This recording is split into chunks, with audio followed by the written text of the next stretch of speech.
Pessoal, vamos lá? Vamos lá? Vamos que vamos, gente! A aula de hoje é sobre poderes administrativos. Hoje eu quero te explicar tudo sobre poder de polícia, tudo, matéria completíssima. Então fica aí, faz as suas anotações, que isso é muito importante para a sua prova. Vamos lá! Falei com vocês que são 4 poderes que despencam nas provas de concurso: poder de polícia, poder disciplinar, poder normativo e poder hierárquico. O poder que mais cai é o poder de polícia. O que é esse poder, professor? O que é o poder de polícia? O poder de polícia é o poder que o Estado tem para limitar a sua liberdade individual em prol do interesse público. Por exemplo, eu não posso agora sair da minha casa, pegar o meu carro e sair correndo com o meu carro. Não posso. Eu tenho que respeitar a todo momento as normas de trânsito. Ou seja, as normas de trânsito limitam a minha liberdade individual de sair correndo com o meu carro. A todo momento a minha liberdade está o quê? Está limitada. Outro exemplo, acabei de comprar um terreno em um condomínio. Gostaria muito de começar a construir na hora, mas não pude, tive que contratar uma arquiteta e a arquiteta teve que mandar um projeto para a prefeitura e a prefeitura teve que aprovar, teve que conceder a mim uma licença para construir. Mas aí você pensa, poxa, achei que eu tinha liberdade para construir no meu próprio terreno. Fui lá, paguei o terreno, achei que eu tinha essa liberdade, mas não tem. A administração, o Estado, pode limitar, a sua liberdade individual e o uso, gozo e disposição da sua propriedade privada em prol do interesse público. Como assim, professora? Por quê? Porque existe uma coisa chamada função social da propriedade. A propriedade é sua, mas você tem que conferir a ela uma função social. Se você mantém lá um terreno no meio da cidade e não edifica aquele terreno, não constrói nada, ou se você quiser construir, o Estado tem que verificar se você tem condições de construir. Se aquela sua construção não representa um perigo para você, que vai morar naquele local, um perigo para as outras pessoas que vão estar andando na rua. Então tudo isso é analisado. Ou seja, gente, o Estado limita a nossa liberdade individual a todo momento em prol do interesse público. Então, ponto importante, em regra, o poder de polícia cria deveres negativos. Como assim? Não construa sem uma licença, não ultrapasse o sinal de trânsito, obrigações de quê? De não fazer. Não posso ultrapassar o sinal de trânsito, não posso construir sem a minha licença. E é assim que funciona. O poder de polícia ele se manifesta tanto através de atos gerais, quanto através de atos individuais. Como assim? Atos gerais. Todos nós estamos sujeitos às normas de trânsito. Todos nós. Eu moro em Belo Horizonte. Você está sujeito às normas de trânsito de Belo Horizonte? Tá. Se você estiver em Belo Horizonte, você vai estar sujeito às normas de trânsito de Belo Horizonte. Vai estar sujeito. Todos nós estamos sujeitos. Agora, o poder de polícia também se manifesta de forma individual. Por exemplo, você aí tem a liberdade de começar a dirigir sem ter carteira de motorista? Não. Só pode dirigir tendo carteira de habilitação. Olha só, olha o poder de polícia limitando a sua liberdade de sair dirigindo. Só pode dirigir tendo uma carteira de habilitação. Beleza.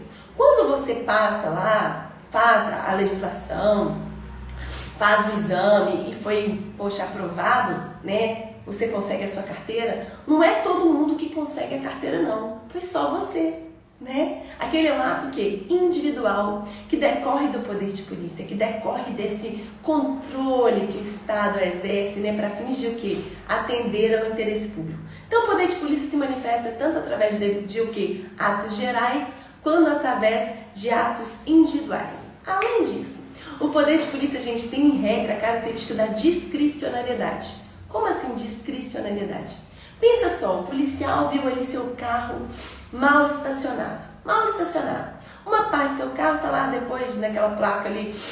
Ai, prof, muito alérgica, gente. Uma parte do seu carro está localizada em um local que é proibido estacionar, A maior parte não. E aí? Aí o policial vai analisar aquela situação concreta, aquele caso concreto e vai falar, peraí, essa pessoa aí cometeu uma falta grave, uma falta leve, uma falta média, O policial vai fazer uma análise discricionária da situação. O policial vai julgar a situação e falar, poxa, estamos diante de uma falta grave. Em razão dessa falta grave, vou o quê? Vou estabelecer uma punição mais severa. Então o policial tem uma margem de liberdade para interpretar o caso concreto. E essa margem de liberdade a gente chama de discricionariedade administrativa. Em regra, pessoal, o Estado atua em conformidade com a lei. Nós estamos em um Estado de direito, aquele Estado que estabelece o direito e que também obedece o direito. Sim, em regra. Agora, você acha que a lei poderia esgotar todas as situações que podem acontecer no caso concreto?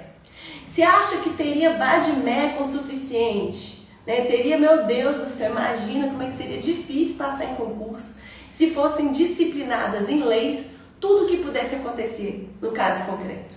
Não é possível, né? Não é possível estabelecer tudo que pode acontecer. Em razão disso, o agente público, em algumas situações, ele vai gozar de uma margem de liberdade para ele definir qual que é a melhor atuação naquele momento, em conformidade com o que a gente chama de conveniência e oportunidade. Peraí, é conveniente, analisando esse carro aí mal estacionado, é conveniente multar?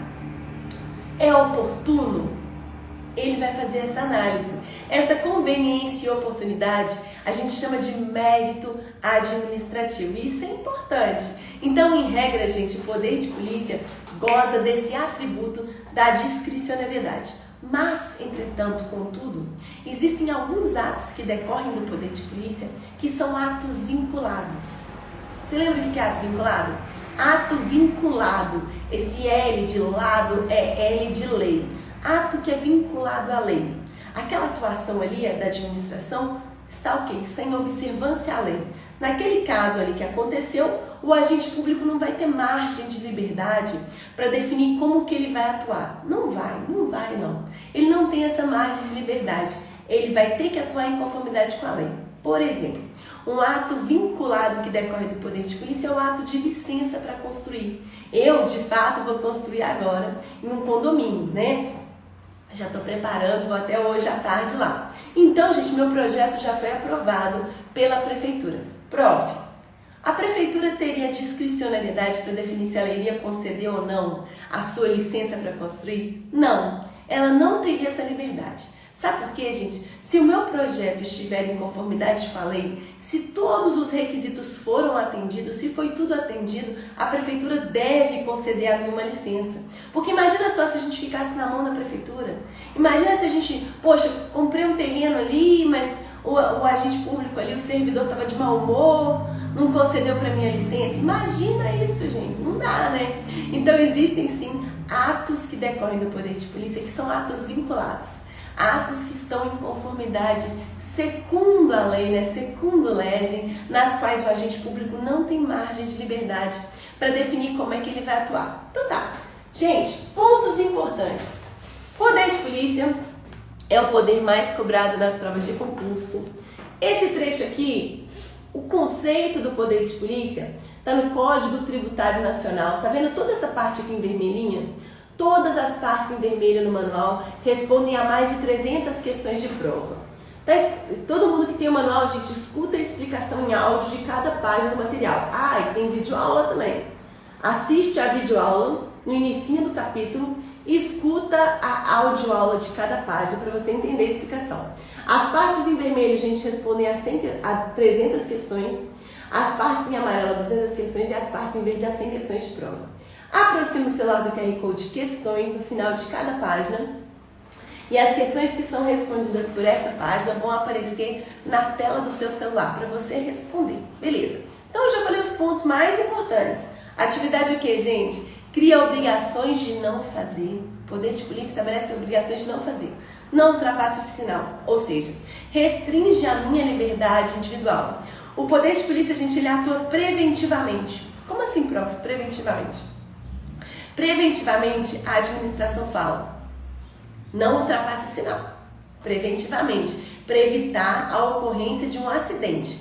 Preventivamente. Mas se você não cumpre aquela norma, você vai ser o quê? Vai ser repreendido. Então a administração pública, através desse poder de polícia, ela vai o quê? Vai prevenir alguma situação em prol do interesse público, visando atender o interesse público.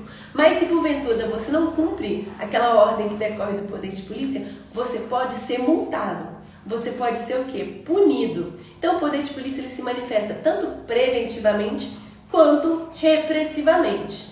Você aí tem que observar as normas que decorrem desse poder. Dê muita atenção. Beleza. Além disso, esse poder tem em regra natureza discricionária e tem caráter liberatório. Como assim? Algumas atividades você só pode realizar depois da manifestação da administração. Você só pode dirigir quando você tiver uma carteira de habilitação. Você só pode construir quando você tiver uma licença para construir. Caráter o quê? Liberatório. Para você realizar aquela atividade, você depende de uma autorização que decorre do poder de polícia. Além disso, o poder de polícia a gente se manifesta através de atos gerais, que atingem a todos, e através de atos individuais. Atos gerais, normas de trânsito. Todos nós temos que atender às normas de trânsito. Atos individuais, carteira de habilitação. Quando foi concedida a você uma autorização para dirigir, foi concedido só para você, não foi para todo mundo, foi só para você. Ato individual. Beleza. Além disso, gente, o poder de polícia não gera indenização e existem alguns atributos do poder de polícia que você tem que saber. Cola só nessa página, gente, presta atenção, se puder tirar print, olha só. Todas as partes em vermelho, olha só, o fato de que o poder de polícia tem natureza preventiva e excepcionalmente repressiva responde a mais de 300 questões. Aproxime o celular do QR Code de áudio aula para você escutar a explicação em áudio. Todas as partes em verde, gente, respondem a 100 questões de prova. E essa parte aqui, de novo, em vermelho, a mais 300 questões. Leu essa página aqui? Aproxime o celular do QR Code questões no final da página e responda as questões que cobram esse conteúdo. Beleza, vamos lá. Quais são os atributos do poder de polícia que você tem que saber? 4 atributos, gente. Uma dica para você lembrar desses atributos. Uma dica para você lembrar desses atributos é o seguinte. Dica D de discricionariedade, I de imperatividade, C de coercibilidade e A de autoexecutoriedade. Dica para você não esquecer os atributos do poder de polícia. Então vamos lá. Discricionariedade. Como eu falei para vocês, o agente público goza de uma margem de liberdade para definir como que ele vai atuar no caso concreto. Já sabem disso. Imperatividade. Pessoal, através do poder de polícia, a administração pública impõe uma obrigação ao particular. Imperatividade. Impõe uma obrigação de não fazer, não ultrapasse o sinal de trânsito, não dirija sem carteira de habilitação. Isso é uma imposição, beleza, que decorre do poder de império, ok. C de coercibilidade. Pessoal, se você não cumpre uma norma que decorre do poder de polícia, você vai ser punido. A administração pública vai usar de meios indiretos de coerção para te fazer cumprir das próximas vezes. Então você não respeitou as normas de trânsito. Não respeitou as normas de trânsito, você vai ser o quê? Multado. Vai doer no seu bolso para que você cumpra essas normas nas próximas situações, tá bom? Vai ser multado. Coercibilidade, lembra de coercibilidade e coerção. Meios indiretos de coerção. Por que é indireto, prof? Porque o policial não vai lá, respeita a sinalização de trânsito, não vai. Ele vai o quê? Vai fazer doer no seu bolso. Então, indiretamente vai doer e você vai parar de cometer essas infrações de trânsito. Pelo menos na teoria, né? Além disso, gente, dica, o único A é de autoexecutoriedade. Existem algumas situações que a administração pública ela vai autoexecutar a sua própria medida que decorre do poder de polícia. Como assim, prof? Autoexecutar. Vamos dizer que você parou o seu carro no meio de uma avenida. Uma avenida que está super movimentada e você está bloqueando o trânsito todo. Naquela situação, o policial vai só te multar? Só multar naquela situação não vai ser eficaz, né? Ele vai ter que o quê? Ele vai ter que rebocar o seu veículo. Ele vai ter que auto-executar a medida, vai rebocar, vai retirar o seu veículo daquele local. Então, gente, lembre-se que em situações situações urgentes e quando a lei autoriza, a administração pública pode auto-executar aquela medida que decorre do poder de polícia. Situações urgentes e quando a lei autoriza. Me dá um outro exemplo. Vamos dizer que você é dono de um prédio. Dono de um prédio antigo, está prestes a cair. Não para de cair parte de concreto no chão, os pedestres ficam morrendo de medo. O Estado já mandou uma notificação para você providenciar a demolição do prédio. Você não fez nada, não fez nada. E aí? E aí que é aquela uma situação urgente, urgentíssima. Então o Estado naquela situação vai o quê? Vai providenciar a demolição do prédio. Ele mesmo, o Estado, vai auto-executar a medida, beleza? Galera, para fechar essa aula, eu quero falar com vocês um outro ponto que cai muito em prova. Diferença sobre polícia administrativa e polícia judiciária. Vamos lá. Polícia administrativa. Gente, cadê o coraçãozinho aí? Quero ver. Cadê o coraçãozinho aí? Esse conteúdo é muito importante para vocês. O Instagram já não mostra mais minhas postagens, gente. Dá uma força pra prof. Preciso dar força. Tô aqui por vocês. Cadê o coraçãozinho? Cadê, prof? Eu quero o coraçãozinho, manda pra mim. E compartilha essa live com seus colegas, com seus amigos, que quem tá estudando, só apertar no aviãozinho aí, aperta agora, já manda pra todo mundo, quero ver mais coração. Gente, vamos lá, vamos lá. Galera, diferença entre polícia administrativa e polícia judiciária. Polícia administrativa, gente, é esse poder de polícia que eu tô falando, né? É quando o Estado limita a minha e a sua liberdade individual em prol da coletividade. Isso é polícia administrativa. Polícia judiciária, por sua vez, é aquela polícia que realiza a investigação quanto à prática de crimes, né? O que a polícia civil faz, né? Ela investiga a prática de crimes, a ocorrência de um crime. Então são duas situações totalmente diferentes. Pessoal, para a live de hoje, é isso que eu trouxe de mais importante. Amanhã eu volto para a gente falar sobre delegação dos atos de polícia, ciclo do poder de polícia. Dá uma olhadinha aí no que é mais importante, no que é mais cobrado. Galera que já tem o manual, eu vou liberar para vocês nos próximos dias manual de todas as matérias do direito. Galera que não tem o manual, poxa, prof, eu quero entender como é que funciona essa metodologia, eu quero mais informações. Manda uma mensagem agora para esse número aí que tá destacado. 31 988 21 8889. Vai ter manual de todas as matérias agora em breve para quem já é meu aluno. Para quem não é aluno, pode solicitar informações sobre o material nesse número também agora. Gente, foi um prazer estar aqui. Um beijo grande para vocês, ótima quarta-feira e bons estudos. Tchau, tchau!